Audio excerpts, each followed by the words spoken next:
வணக்கம். நான் உங்கள் தலனன். நம்ம அரையாண்டு தேர்வுக்கு தேவையான மிக முக்கியமான நாட்கள் வரிசையாக நம்ம நிறைய கொஸ்டின்ஸ் பார்த்துட்ருக்கோம். அந்த வரிசையில் நம்ம இன்றைக்கி பார்க்க போகிறது 11ஆம் வகுப்பு தமிழ் செய்யுளில் உள்ள சிறுவினா குருவினா பிக் கொஸ்டின் பார்க்குறோம். இந்த கொஸ்டினை நாம் கொடுக்குற கொஸ்டினை மட்டும் படிங்க, கண்டிப்பாக வந்து மிக அதிகமான மார்க் எடுக்க முடியும்.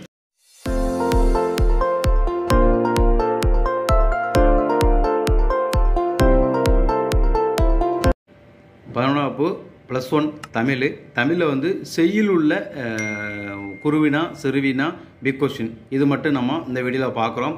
ஏற்கனவே வந்து பார்த்தீங்கன்னா 10ஆம் வகுப்பு 11ஆம் 12ஆம் வகுப்பு மூணுக்குமே வந்து நம்மளோட அரையாண்டு தேர்வுக்கான மிக முக்கிய வணக்கம் நம்ம ரெடி பண்ணியிருக்கோம். இது எல்லாமே ஒன்று அப்லோட் ஆகிட்டே இருக்கும். +1க்கான கொஸ்டின்ஸ் எல்லாமே வந்துன்னா ஹாஃப் வேலி 11th ஸ்டாண்டர்ட் அப்படின்னு சொல்லி 2022 இருக்கும். அந்த பிளேலிஸ்ட்டில் நீங்கள் போனீங்கன்னா உங்களுக்கு தேவையான +1க்கு தேவையான மிக முக்கிய வினாக்கள் எல்லா பாடத்திற்கான மிக முக்கிய வினாக்களும் நம்மளுடைய சேனலில் கிடைக்கும். மறக்காமல் நம்ம சேனலை சப்ஸ்கிரைப் பண்ணுங்கள். நீங்கள் அந்த ஒரு விஷயம் மட்டும் நீங்கள் பண்ணிக்கோங்க. இது மட்டும் இல்லாமல் அடுத்தது வந்து ஹாஃப் வேலி எக்ஸாமில் முடிஞ்சதுக்கப்புறம் பார்த்தீங்கன்னா first division, second division, third division, அப்புறம் வந்து பார்த்தீங்கன்னா உங்களுக்கு முழு ஆண்டு வரைக்கும் தேவையான முழு தேர்வுக்கான மிக முக்கிய வினாக்கள் நம்மளுடைய சேனலில் வந்துகிட்டே இருக்கும். முதல்ல வந்து செய்யுளுடைய குறுவினாக்கள் பார்க்குறோம். உங்களுக்கு கொஸ்டின் நம்பர் 15லேருந்து 18 4 கொஸ்டின் கொடுத்துருப்பாங்க, 3 கொஸ்டின் எழுதணும். கொஸ்டின் பார்க்குறீங்க.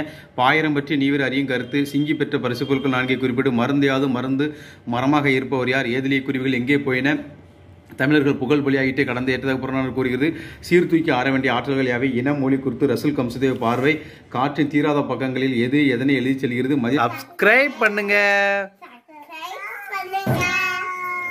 மதீனா நகரம் ஒரு மாளிகை நகரம் என்று கூற்றி உறுதிப்படுத்துங்க. இந்த மதீனா நகரம் வந்து பார்த்தீங்கன்னா சில நேரத்தில் வந்து சிறுவினாலையும் கேட்கலாம், ஒரு சில நேரத்தில் பிக் கொஸ்டினில் கூட கேட்கலாம். மதீனா நகரம்.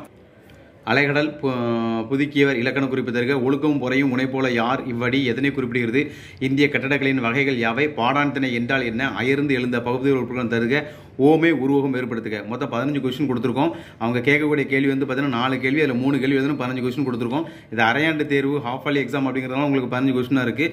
இதுவே நீங்கள் உங்களுக்கு ஃபைனல் எக்ஸாமாக இருந்துச்சுன்னா இந்த 15 கொஸ்டின் அப்படிங்கிறது வந்து உங்களுக்கு நான் 8 கொஸ்டின் என்னால் சுருக்கி கொடுக்க முடியும். இந்த தேர்வுக்கு இந்த 15 கொஸ்டின் நீங்கள் கண்டிப்பாக படிச்சிருங்க. இந்த 15ல் கண்டிப்பாக 4 கொஸ்டின் நாம் கொடுத்த கொஸ்டின் தான் வரும்.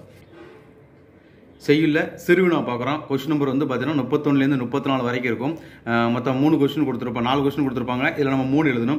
சலச வாயில் செங்கல் பாயும் இளஞ்சிட்டி பொருள்க, சேர்நாடு செல்வளம் மிக்கது, விழுவரத்தினம் பாடத்தான் வேண்டுமென எவற்றை குறிப்பிடுகிறார், புறநானூற்று பாடலின் கருத்திற்கு இணையான குரட்பாக்களை குறிப்பிடுக, உயர் தமிழை உயிரண்டு போற்றுமில் இடஞ்சிட்டி பொருளுக்கு, வாய்க்களின் சிறப்புகளை குறிப்பிடுவன யாவை, புகழுக்குரிய பண்புகளாக நீவர் கருதுவன யாவை, புகழின் பெருமையை பொதுமறை வழி நின்று கூறுக, மருந்து மருத்துவர் மருத்துவம் ஆகியன பற்றி திருக்குறள் கூறுவன யாவை, இயற்கை வேளாண்மைக்கான 5 வித மந்திரங்கள் யாவை, 500 குறிப்புரைக, கலைச்சொல் ஆக்கத்திற்கும் அகராதிக்கும் உள்ள வேறுபாடு.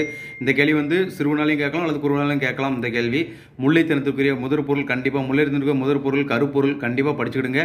அது எதில் வேணாலும் கேட்கக்கூடிய ஒரு முக்கியமான கேள்வி. முல்லை நிலம், செந்துரை பாடான் பாட்டு துறை விளக்க தருக, மறுவில்லாத அரசனை இருந்த மாநகர், ஓமையை பொருளோடு பொறுத்துக்க. இங்கே வந்து பார்த்தீங்கன்னா உங்களுக்கு 14 கொஸ்டின் கொடுத்துருக்கேன். அந்த 14ல் 4 கொஸ்டின் நீங்கள் அட்டன் பண்ணுற மாதிரி கண்டிப்பாக வரும். செய்யுள்ள நெடுவினா பார்க்குறோம். செய்யுள் நெடுவினா வந்து உங்களுக்கு கொஸ்டின் நம்பர் 44 ஒரே ஒரு கொஸ்டின் தான் வரும். அந்த ஒரு கொஸ்டின் நாம் 2 கொஸ்டின் கொடுத்து ஒரு கொஸ்டின் எழுதணும். அதில் நாம் எதிர்பார்க்குற கொஸ்டின் அப்படின்னு பார்த்தீங்கன்னா பாதசர்வையின் வழிநடை பாடல், காவடி சிந்து அண்ணாமலை பாடல், வழி விலக்கு நிறுவுக. சப்ஸ்கிரைப் பண்ணுங்க. இது வந்து 2 தடவை வந்து பார்த்தீங்கன்னா சிறுவனால கேட்டிருக்காங்க. இருந்தாலும் இதை வந்து நெடுநாள படிக்கிறது சேஃபு. திருமலை முருகன் பல்லு கூறும் வடகரை தென்கரை நாட்டு பாடல் வழியை இயற்கை வளங்களை விவரிக்கவும், அடக்கமுடைய ஒருவரை வாழ்வில் உயர்த்தும் இக்கூற்று முப்பால் வழி விளக்குக, தலைவின் இல்லற பாங்கினை பற்றி செவிலித்தாய் நாட்டாயிடம் இயந்து கூறுவன யாவை, இவ்வுலகம் இன்றும் இயங்கிக் கொண்டிருப்பான காரணங்களாக இளம்பொலி வருது கூறுண்டே தொகுத்ததுக, பாரதிதாசன் ஒரு புரட்சிக்கவி என்பதை உதாரண பாத்திரம் வெளியாக மெய்ப்பிக்க. மொத்தம் பார்த்தீங்கன்னா உங்களுக்கு 6 கொஸ்டின் மட்டும் தான் நான் கொடுத்துருக்கேன்.